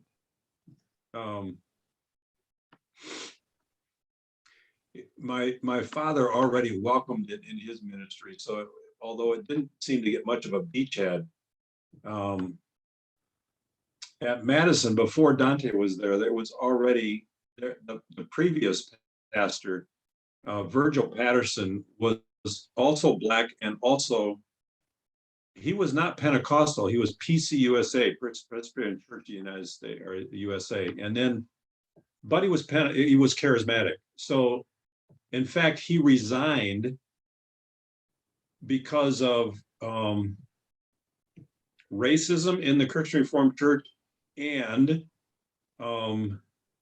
resistance to the Holy Spirit, not just in the denomination, but at Madison itself. So part of the pain of our history, we got plenty of pain and numerous mistakes, but was that particular resignation of Reverend Virgil Patterson. I actually got introduced to him by Dante. He in the first year I was there in 1982 or 83, he died of cancer, and young. I think he was in his late 50s, maybe. But just myself. So I wasn't completely out of the loop in terms of the ministry of the Holy Spirit. And when I started attending Madison, they would always invite people up for prayer afterwards. And I'd see people getting hands laid on them, and oil would come out. It was not center stage, though. I wouldn't say it was hidden, but it was quiet. And then it just sort of picked up steam. In fact, there were times in the life of our church, and some of these were after you left, Paul, like in the early 2000s, where we would have 30 people go down on the floor, including white Christian Reformed, buttoned up accountants or lawyers. And they weren't trying to swoon or whatever, that we just called that resting in the Spirit. And we'd have speaking in tongues. That actually happened mostly in the 1990s and the early 2000s, when it was growing like crazy. We get 300 students on a Sunday morning. Dante was still there. He left in 1996, but it was the most spiritually formative time of my life, because of these interactions with the Holy Spirit that were happening in worship services, but also in other meetings, and people were coming to Christ, and there were healings, including my own daughter. It was a exciting, very formative time. And there was such a sense of the presence of God in that sanctuary. I would hear people over and over and over again, and this surprised them. They walked in the sanctuary and started to weep. Yeah. And nothing was going on except they were walking into the room, where maybe the musicians are starting to get cranked up a little bit, but now that I look back on it, Dante and I would do this consecrating the sanctuary thing, but so would other people. The prayer servants started walking. So if you got there early, you would watch people with their head down, and they would stop at a chair, because we didn't have, after 1991, we moved from pews to chairs, and then they would pray, and then they would the next one, and the next one, and then there would be a circle of about 20 people that would, the musicians and the prayer servants would pray, and you could, loud enough you could hear, and they're praying for people that were coming in. And then at the close of the service, you could be invited forward. In fact, in the middle of the service, we would often say, come to the altar and lament, or we probably didn't use that word, it's hip now, but back, just weep to, cry out to God. And there we would for sometimes 10 minutes. So, I mean, you had to be, in my view, spiritually totally insensitive if you didn't sense the presence of God. And I was going to look it up, but I'll just refer it. So there's 1 Corinthians 14, basically is talking about tongues and prophecy. And then Paul says, unbelievers will come among you, and they will say, certainly God is in this place, and the secrets of their heart will be revealed. Now, that kind of thing, or some variation on that, seemed to happen almost every week. And so I would read more about the Holy Spirit. I would preach on the Holy Spirit. We had healing services once a month on Sunday night. Yeah, I remember them. I remember them right? well. And people would come from all over and ask for healing, and we would pray. And so you're doing Reformed theology with this charismatic interweaving going on, plus Black gospel music. It was a very unique mix for quite a while. Yeah. Talk to me a little bit about mentoring, because fairly early on, And I started, I went there in college and then transitioned to seminary. And I remember you took an active role. I mean, you initiated and said, well, why don't we get together? We'll read some books and we'll go to the we'll go over and take some space from the Catholics and do some prayer. And my sense is, I think I was probably one of the prototypes or one of the first people to do that with you. But my sense is that you did this all along, because I continue to bump into Christian Reformed ministers that you very much shaped. Because during my years, it sort of went from, when my sister and I started going, what attracted us was that it was not, she was going to RBC at that time and I was going to Calvin. It was not like going to the Knoll Crest worship service. It was much more like something like the church that had formed my sister and I. But then there was this student invasion, and which I'm sure as a church was a little, probably one of these blessings that the Lord gives, that sometimes you ask, Lord, would you bless someone else with that blessing? But you took it upon yourself to mentor young men and women going into the ministry. And I think actually, I don't think either of us will know the legacy that will leave for the denomination, but my sense of it is that it is significant for the church. So talk to me about why you started that and what you learned as you did it for years. Well, that's a good question. What I noticed as I started ministry is that I learned how to read the Bible from Calvin Seminary, including things like church history and all that sort of thing. And I learned theology, and I learned how systematic theology and biblical theology fit together. And I think I had a great education. But I learned how to evangelize, disciple, and lead from people I hung out with who were doing it themselves. And that was my father, Dave Sippelinga, and Dante Venegas, including sitting around their table and watching how they interacted with their spouses and their children, and going on hospital calls with them. By the way, Artie Berger's another one, and he's an elder. He's not he's also in heaven. I did his funeral a year and a half ago. Lovely man. Think Morgan Freeman, but as a deeply committed Christian. Yeah. I can still hear his voice. I could still hear his voice. Man. Yeah. So let me do a little detour. So we would have newcomers classes, and we would say to them, well, why'd you come to Madison? Why'd you stay? And like 50% or more would say, well, Artie Berger, and sometimes they didn't even know his name. Our elder would say, hello, sweetheart, or son. It'd say, son, welcome back, right? And they would say, I felt like I was loved here and accepted, and he had great cologne. Which he did. Sometimes they would say that too. And then every once in a while I would say, and then they would say the music was so good. And every once in a while I would say, preaching's okay too, don't you think? They would reference him over and over and over and over again. It was amazing. Yeah, so I don't know where I was going before I went on my little side trip there. Mentoring. Oh yeah. Thank you.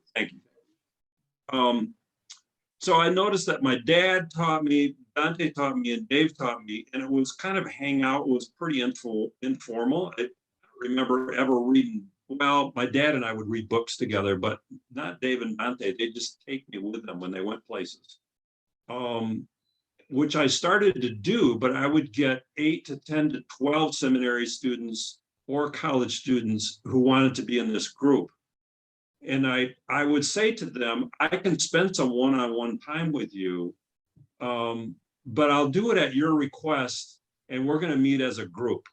So that was actually quite rich, because they would reinforce each other. And then at the document I sent you, Paul, was I started writing down some of the things I had learned, and it was just one page. And I would hand that out to them, and I would say, if you want to hear me talk more about how I learned this stuff, let's talk about it. But I would also, more importantly, the second, or the back side of it was, what question would you like the group to deal with? And then I would say, the edgier, the better. and they can be personal. And if I think they're out of bounds, I'll just tell you, but it's boring if you're not asking good questions. So, and then I would give them some examples, and that's actually that's how that document started. Because then I would say, let's just say you're a regular there. I don't know if I did this with you yet, but later I would say, Paul, it's your turn. You need to come with a question. I'll have my own, but you got to come with a question next week. And if it only took, we would meet for 1 hour. I'd start at 4 and end at 5, because they all got their studying to do. But if it only took us a half an hour to kind of deal with your question, then I'd have my own in my pocket, so to speak. But they would ask questions about worship services and why we did this, and because I would push them a bit, they would ask me questions that were sometimes pretty hard to answer, or I would have to say, there's more going on here than I can talk about, but I would break confidentiality if I did, so I can't. Yeah. Stuff like that. Yeah. But mentoring was like I got poured into by these 3 or 4 men and my mother and Elaine Smealing. So there's women too, but primarily these 4 men. And it's my turn to do the same and give away to others. Plus, I loved doing it. It was just fun. Yeah. Well, Elaine, I mean, you mentioned you're bringing back some saints for me, and one of the things, even though it's not the focus of this conversation, but the people might listen to this and say, oh, here's 2 pastors talking, yada, yada, yada. But the church is not the pastor. And it sounds cliche, but it's true. And so, part of what made Madison really special in those years, I started going there in the 80s and eventually left for the Dominican Republic in 1990. But part of what made it special during those years were saints like Artie Berger and Elaine Smealing and Rod Mulder and many dear saints that's his church. That's what his church does. Oh, so true. Now, after I left, I remember I was there during this big expansion where suddenly you've got, so sometimes I talk to pastors and pastors are like, oh, I really want my church to grow fast. And I'm like, I was at a church that grew fast, and you know what? It wasn't much fun. It wasn't much fun at all. People got lost. It's hard on everyone. And that kind of it's exciting it's exciting for a little bit. And then you're just annoyed at not finding a place to park or not getting a seat and just being part of a crowd. But during those years in the late 80s, the church grew very quickly. And then there was, when I was already gone at seminary, you had a building project, and the church had said right away, this isn't going to be about bricks and mortar. We're going to do one building, and then we're going to plant. Talk to me about, and a lot of that happened when I wasn't there. So although I do have like Mark Holland, who, is around here, was there for some of that. Talk to me about what you learned in the attempts at trying to plant, and then you went multi-site. So talk to me about some of that. Well, so we went, in 1985, we went from 1 service to 2 services because we couldn't fit everybody in at 11. So we went to an 8:30 service and then did Sunday school in between. But 8:30, there are some people that they love that, but inviting a friend to an 8:30 service, I mean, they really can't believe it, that 8:30, right? So that didn't work very well. I mean, and then we went to a 10 o'clock service, which most of the students went to that one because they could still get breakfast and they could eat lunch. But it's also the most optimum time just to go to church. So that one would fill up, and then the other 2 would, the 11:30 would pretty much fill up too. But we were actually doing 3 services plus the Sunday evening service. So part of what was going on there was we were wearing ourselves and other people out. I almost left the ministry in let's see, what year was that? 90 or 91? I think it was 91 or 2. It was in there. there was a conjunction of a whole lot of things, but some of it was we just had so many people and so many hurting people, and that we didn't have enough staff, and it was just driving me crazy. Not just me, all of us crazy. So we thought, God is sending us people, we should plant. And we planted 2 daughter congregations, but neither one of them survived. They both got into trouble.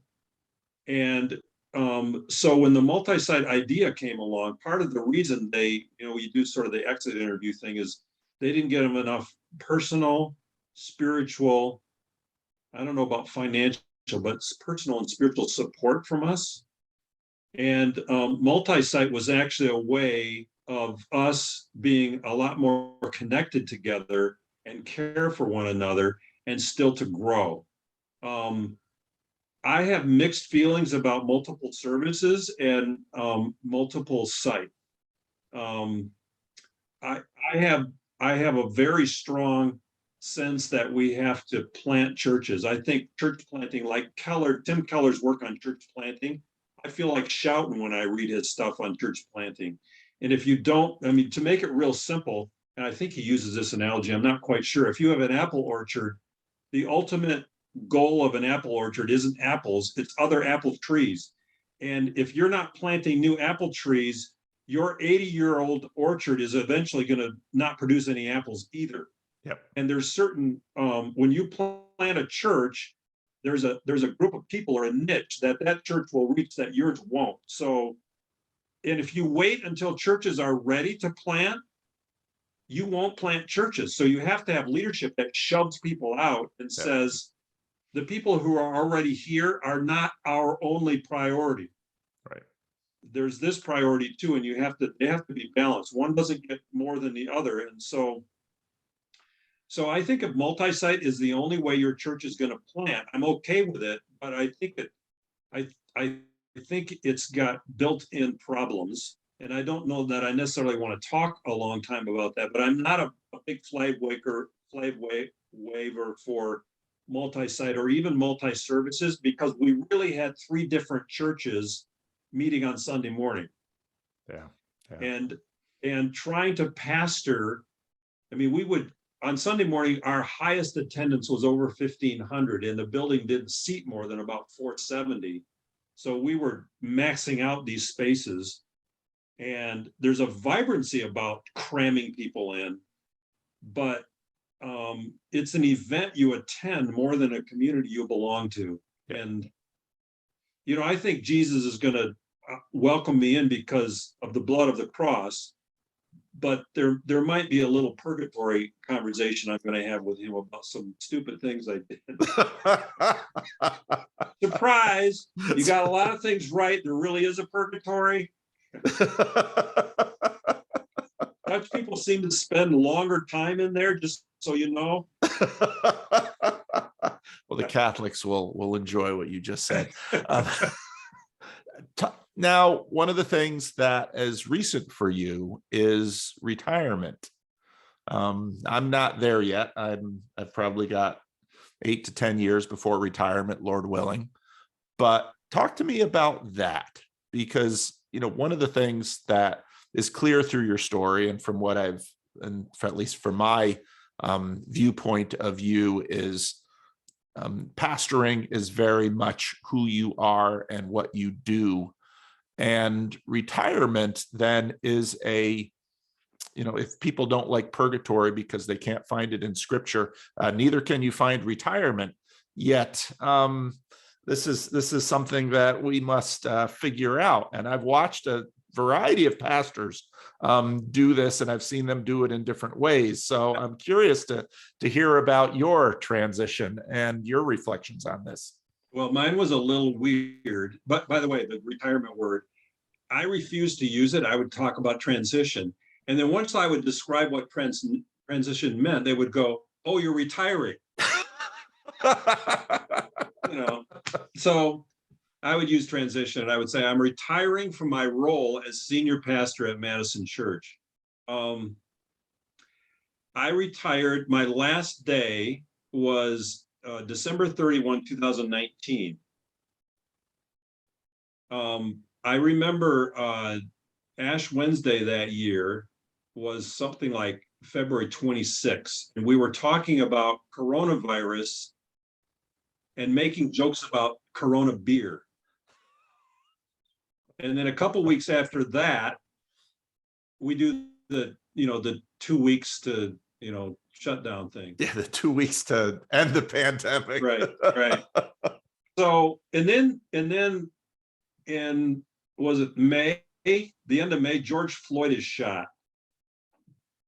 So people accused me of having prophetic ability because my retirement included a financial gift from the church. So some of the people that knew me well said, now this was like 6 months into the pandemic. Everybody's worried about their budgets, and they said to me, wow, you really planned that well, because did you cash the check yet? So I got out just before all that happened. Let me just say a little bit about when I almost quit in 1992. I ended up in a retreat center in Wisconsin, a Catholic retreat center, and Sister Mary Ann, who I know and love to this day, became my spiritual director. He'd never heard of the Christian Reformed Church, so I could use any name I wanted to and not have to do the filter thing, right? And she said, you're exhausted, you're burned out, and she helped me, and she's very rooted in her Catholic faith, but was very ecumenical at the same time. And we would make jokes about Thomas Aquinas and John Calvin up in heaven enjoying our relationship. And this is to me, it's really funny, and you'd understand it because I think of the way you got raised as well as I. The second year I'm there, she says to me, I can tell you preach grace, but you live by works. And I laugh out loud. She says, why is that so funny? I said, when I was a kid, we were taught that Christian Reformed people live by faith, but Roman Catholics live by works. And God has to send me all the way to Wisconsin to a Roman Catholic nun for her to say to me, you preach grace, but you live by works. So I started to organize my life in a different way and set up boundaries and develop my relationship to Jesus Christ by the habits that I pursued. And it wasn't as if I didn't have any good habits, but she really helped me nail them down. And I went back there 15 years in a row until it closed. And she was enormously helpful to me. Jesus saved my soul, and Sister Marianne saved my ministry. And I became much more joyful and much less pushed around by what people thought. We can all say we don't care what people, any time somebody says, I don't really care what people think of me, inside I go, my crap detector goes off. And the other thing is I had 5 sabbaticals of 3 months. So in 38 years, I had 5 of them. And for 3 months, I didn't preach. I wasn't the guy. Nobody laughed at any of my jokes except my family. Nobody took shots at me either. And I didn't go to a meeting for 90 days in a row. By the way, if when I get to the next place, they're having a meeting, I'll figure I ended up in the wrong place. There are no meetings in heaven. There's only meetings in hell. So what I had to do is I got foretastes of what it was like to be in this chapter of my life. And it pretty quickly dawned on me that my relationship to Jesus, my relationship to Melanie, or my relationship to my children, and at least one good friend, were vitally important for me, not just for now, this future time, but right now. And I started to realize I didn't have enough really close friends, and I needed to invest more in my marriage. Now, let me say that what she got was time with me, but too often my head was somewhere else, and I had to figure out how to change that. Mhm. But especially spend time with Jesus, so that my identity was so nailed to that rather than I'm the guy or I'm the senior pastor or that kind of thing. Now it's also been fairly easy for me because a couple of organizations have said, "Would you do mentoring and some teaching?" And then Melanie and I agreed I'd only preach once a month, which during the pandemic was fine. But now I get a lot more requests because all these pastors know me. And I am amazed how different Saturday night feels. Oh my goodness. So I'll use the word retirement. A couple of months afterwards, this is the analogy I used. When I was a young father and I would put my kids on my shoulder and walk for a quarter mile and then take them off my shoulder, I felt like I could float. I didn't realize how much weight I carried for 38 years. Yeah. Is the offering going to be enough?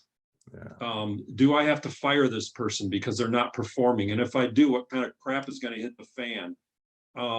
Another elder's had an affair. I mean, it's just on and on and on. What do you say to people? What do you not say to people? What do you do with this ridiculous email you're getting? All that stuff is. I remember saying to my father, "You preached every Sunday morning and every Sunday night. You did all the funerals. You did all the weddings. You taught catechism. How did you do it?" And his response was, "I didn't have email."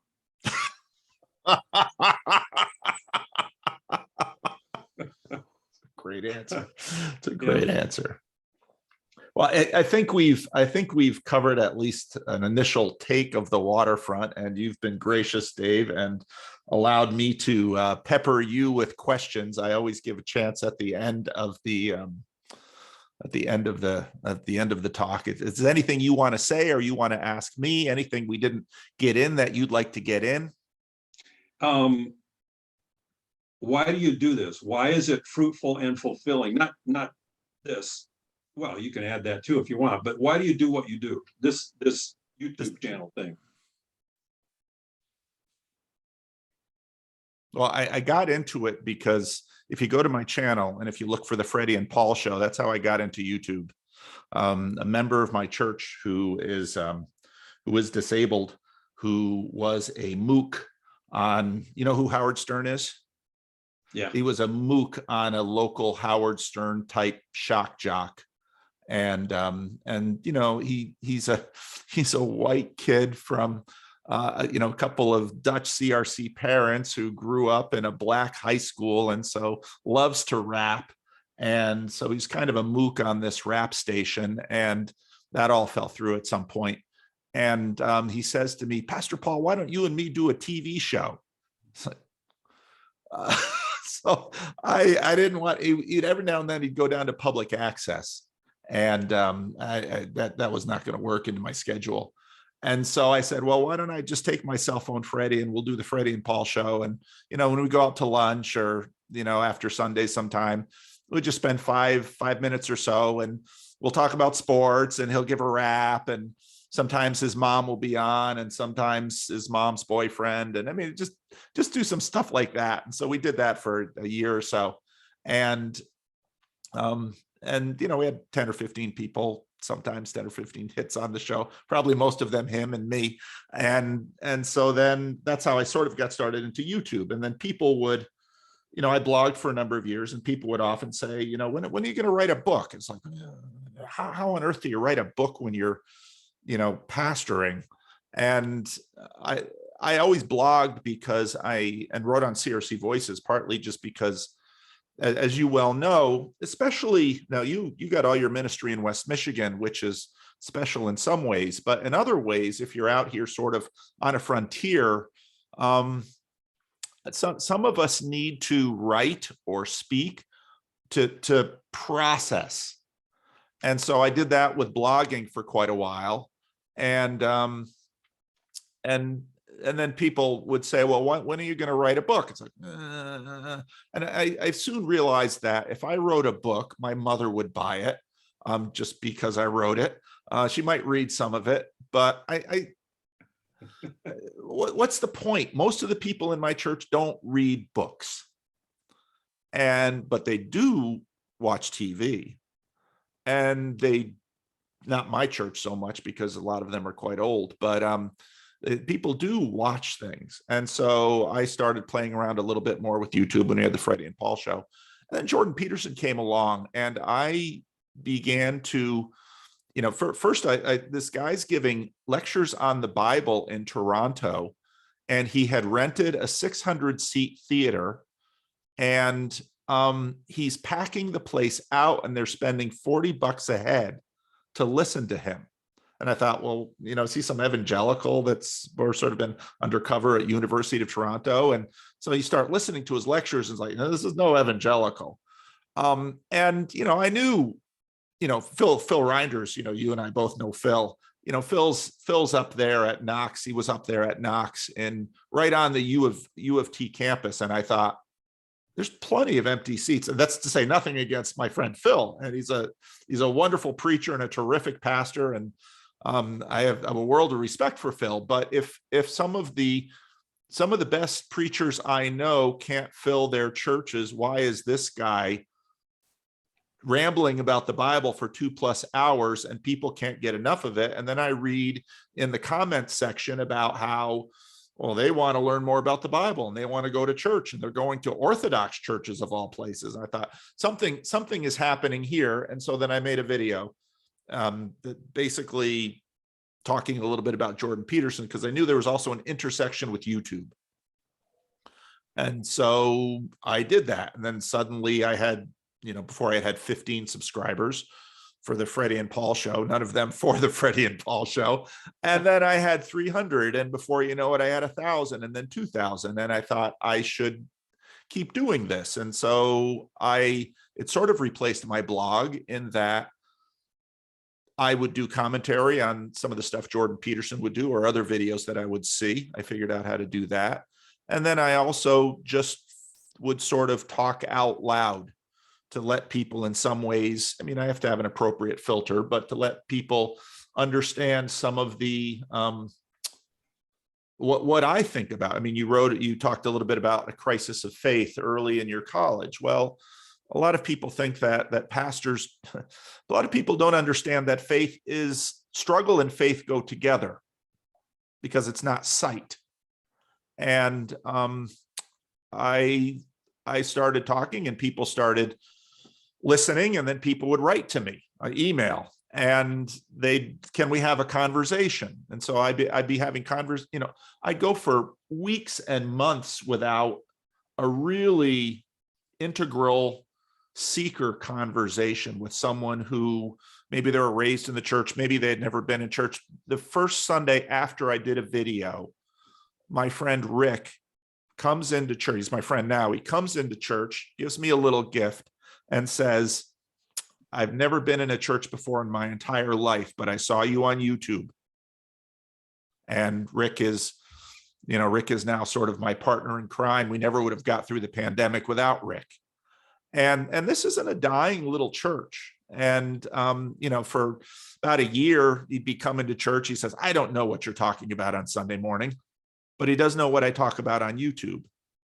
So then people wanted to talk to me. So I'd have these conversations like this on Zoom, but then more and more people wanted to talk to me, and there was a fair amount of repetition. So when the conversation was appropriate, I'd say, can I record this? Because often we would talk, and then they'd email me back and say, what did you say to me when I asked you this? It's like, I don't remember what I said to you.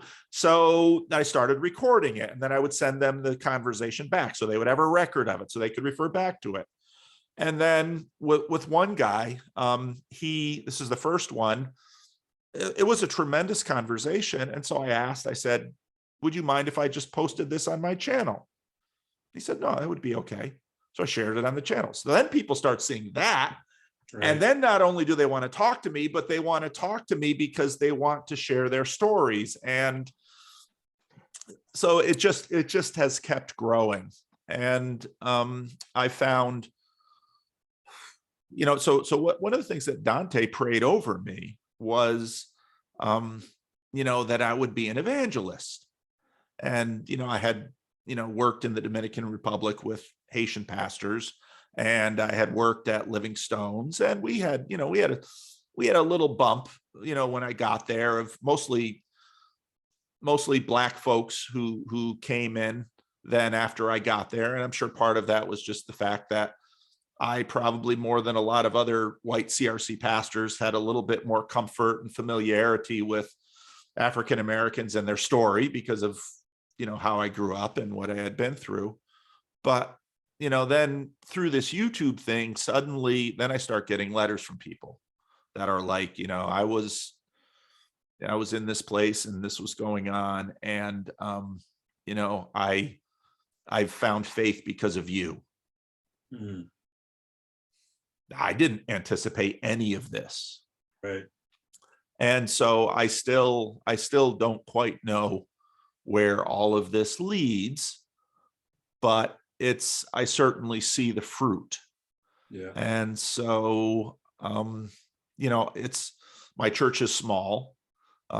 Most of my members are elderly, but a sermon that 30 or 40 people will hear in the room on Sunday morning, 1,000 or more will have heard on Saturday. So this is what I do. And, and then I just, every now and then okay, well, what should I do next? And I keep doing what I'm doing. And then I think about, people I want to talk to. And I said, early on, one of the things I wanted some more ministers on, especially Christian Reformed ministers on the channel, to talk about their lives and talk about their faith, because a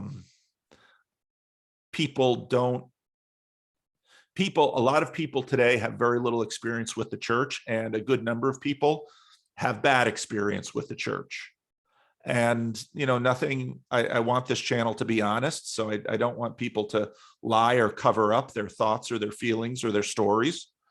I think you have to put them out there, and obviously in an appropriate way. There only about half of the conversations actually get posted on the channel because people's stories are messy and not everything belongs on YouTube. Right. But this has been, I've really seen God work through this. And I believe we are seeing a movement of God's Spirit. I think we might, in fact, in the next 10 years, see a significant movement of God's Spirit where he continues to transition his church. I think part of the Madison story is very much a Christian Reformed story, because that church that you grew up in, or that at least you knew, the entire Christian Reformed church is becoming outliers in terms of that old culture that is going away. And I think it's partly for that reason that Madison played the role that it did, because in some ways it was a harbinger of a much bigger transition that the Christian Reformed Church has been going through. I mean, I remember you saying at one point, the kinds of stuff we're doing here at Madison is hardly cutting edge, a little bit charismatic, a little bit more expressive, some more contemporary music. Lots of churches were doing that, but part of the reason I think you had the accountants and the lawyers who were, falling on their face in front of the sanctuary is because of this transition that's happening. And even though I think we will continue to see a significant transition in the American church, we're going to see a whole lot of churches dying. I think God is going to continue to do what he's done all along through his Spirit. It begins with these little Jewish communities, and then these Gentiles coming in, and Lydia. I mean, they have no synagogue in Philippi because they don't have 10 Jewish men. So you have a bunch of women out there by the stream, and she extends to Paul hospitality, and he accepts. So I think we will continue to see this transition, but it is led by the Spirit of God, and none of us are smart enough to see what exactly God is going to do, but he's doing it. And so this little YouTube channel, in my own small way, I pray is part of Christ's renovation of his church. So that's why I do it. Beautiful phrase, renovation of his church. And God loves his church a lot more than we do. Yeah. And the Roman Empire once dominated the world with all its technology and aqueducts and military might, and it is gone, and the church is still here. Yeah. So that's why I do this. And and so so you put out a conversation and you never quite know what it's going to do. And on my channel, my commentaries on Jordan Peterson or Jonathan Peugeot or other people, they tend to get the most views, but it's these conversations that I think really impact people, partly because they're just so true. I mean, you're an honest man, and you've given us little glimpses into your life, and there will be people out there that this conversation will be different because a lot of pastors went to Madison and a lot of people went to Madison. And so people will, I think, be blessed by your curation of your story and Madison's story. But there are others out there that God will use this little conversation to bless them and to move them. And so I see it all the time. Good. Well, it's been a delightful way to spend a couple hours, Paul. Yeah, Dave, it certainly has. And so thank you for your generosity. And I certainly praise God for your story and the way that he's used you. And I'll just end the recording right now, and we can wrap it up. Okay.